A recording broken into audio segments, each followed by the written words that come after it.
Construct a CFG for all strings length divisible by 4. So here in this CFG, it is for the same types of strings. So here in the first production rule, S gives A bar epsilon. Then in the second production rule, A gives AS bar BS. Here S stands for multiple of times occurrence of A's, and here also S stands for multiple of times occurrence of B. But how they would be occurred? They would be occurred by multiplying by this sequence. So it would eventually generate the strings that with length divisible by 4. So here I have checked this grammar with this string which is of 5 A's that shouldn't be passed.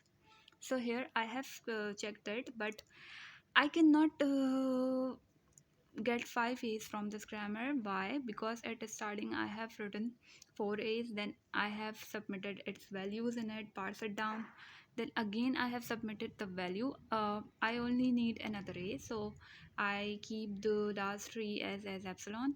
Then in the first S I parse it down into a because I didn't have any other option.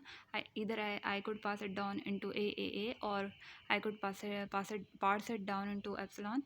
So here I have parsed it down into a, and here in a we don't have any other value except as or bs. So this string cannot generate, or sorry, this grammar cannot generate a string of 5 A's.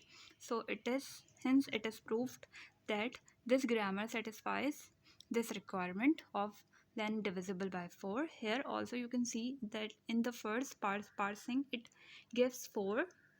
Then in the second parsing, if we keep the last 3 as epsilon, then in the first s it would eventually generate the 4 letters. Then it would make it a string of, after 4, then it would make it a string of 8.